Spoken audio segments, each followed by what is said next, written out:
Hello, it's Missladypetal here again. I know it's been a little while, but I've been working on some really important projects. Today I'm going to do a bit of collage down and build on top of that. So I'll just chat to you while I'm doing that. I'm using some kind of vintage looking papers and a little bit of rice paper. And I'm using my homemade Mod Podge, which every single time I close the jar up, the lid sticks. Container's a few years old, so yeah, that's the way it works. So I'm working over a page that had spills and drips from it from the last page that I did where I spilt red ink everywhere. So collage is a great way to cover a mess like that. And so is gesso, but collage is even better.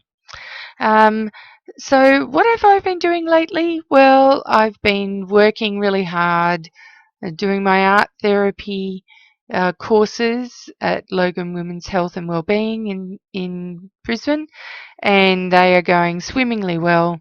Doing gratitude canvas workshops, and various different art therapy and art teaching around the traps, and that keeps me incredibly busy. The other thing that I've been working on for the last 3 weeks is a project for Rotary, where I was raising money by doing 10 canvases to support the drought, the farmers with the drought in Australia.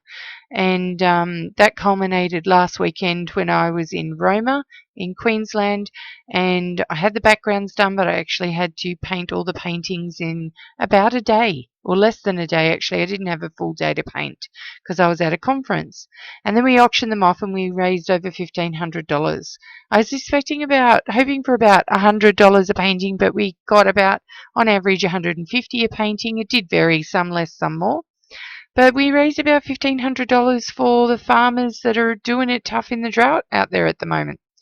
So that was awesome, and I love doing charity work like that to give something back to the community. That said, I'm also working on an exhibition at the moment. The exhibition is until September, but I've got to do a huge amount of work for that exhibition because the work generally sells and it's a big art space. So I kind of, just have to work consistently at it over a period of time. So what I'm doing now is just adding in, I've got a teal, which is that lovely rice paper, but generally muddy blues and browns and vintage papers, clocks, all sorts of things. And I'm going to use this as the basis for my painting, and I really quite like doing this. It gives texture to your painting as well. I am going to finger paint over this collage, and I'm just making sure that it gets down a lot. I really wanted those clocks right there to be quite prominent. I had a feeling that I was going to make them a bit of a feature of this page. They're not really on the left page at all. And now I'm just kind of making sure that everything fits well. I'm going to start finger painting. And while this glue is wet. And so therefore the glue and the paint really bond very well together. And it makes it easier to finger paint in this way because it doesn't dry as fast. Now by the end of it, it's drying fast and I have to work really, really quite fast. But the idea here, and you can see I'm using a Payne's Grey. Now this particular Payne's Grey is really quite navy. It's the PBO Payne's Grey. And it kind of clashes with that greeny kind of blue. So I decided that I would kind of just do a lot of work so that those things sort of popped through a little bit. And you can just see me working through. I'm working with buff titanium, white, and Payne's Grey. And that's forming a great background because I've got areas of brown, areas of blue, areas of white.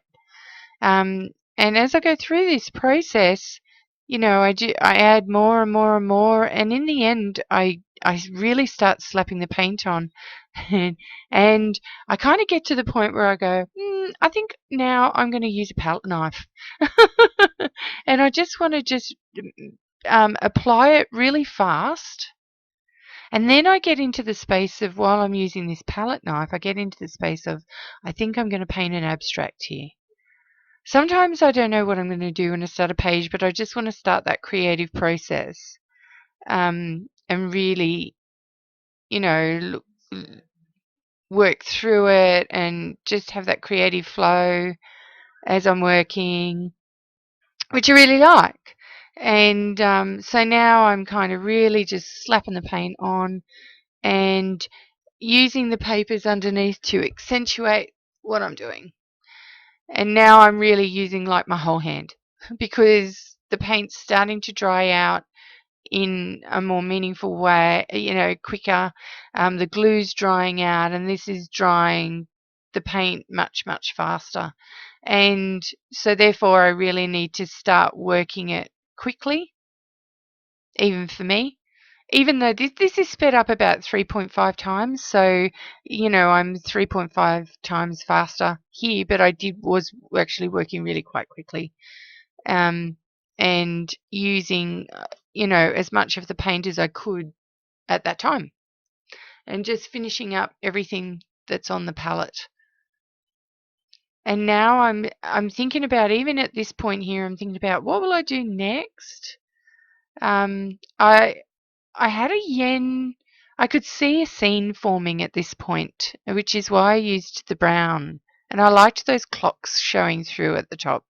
I can see a scene forming here, and so I'm adding a little bit of crackle medium here. It's a new Deco Art one.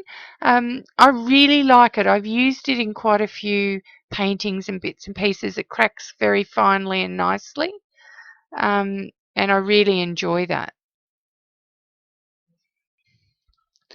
So now I'm getting my really big palette knife out. I got this fairly recently, and I bought it to do all the canvases that I did at Roma that I was talking about earlier. And I'm creating at the moment, albeit a kind of like a horizon line. And I've got now this idea that I'm painting a lake with a shore in the foreground where the crackle medium is. And I'm now creating the horizon.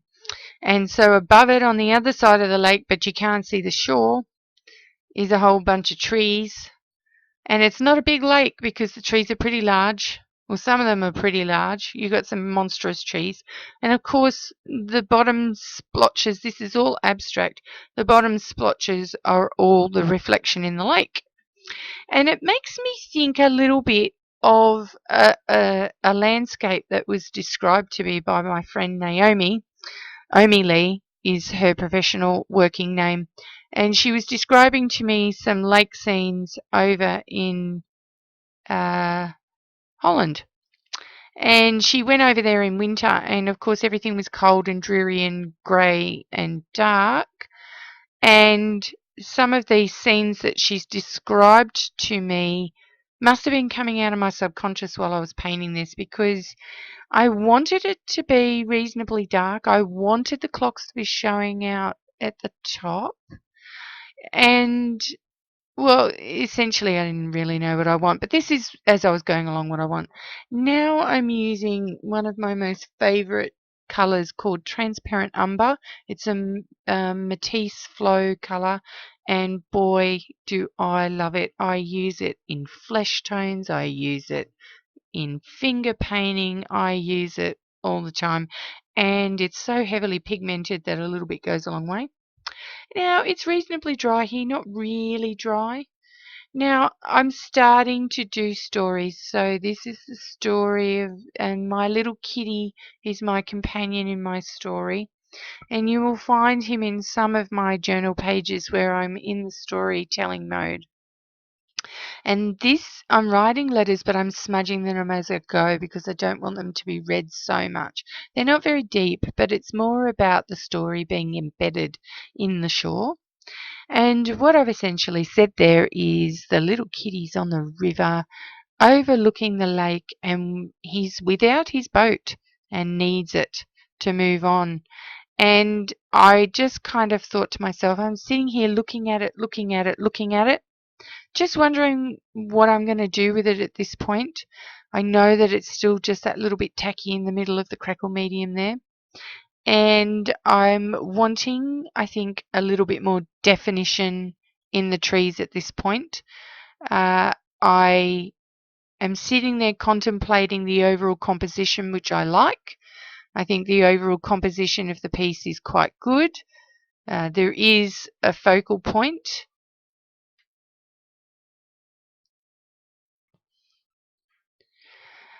And now I'm going to pick up a China pencil. And I'm just going to gently add in those details that I haven't added in previously. I'm going to fix up that horizon line. I'm just adding in a few minor details. The horizon line now becomes a lot more defined. And I'm adding those extra details because, you know, I'm a mixed media artist. I've done lots of different things within this, and I really wanted it to now work well. And that horizon line there, basically with a few strokes, is all really quite well defined. And so is the reflections down on the shore. I'm always someone that likes to edge my pages, so I'm just edging the page. It's just a thing. You don't have to edge your pages, but for me, I just like to do it. Except that last little bit there, I left it.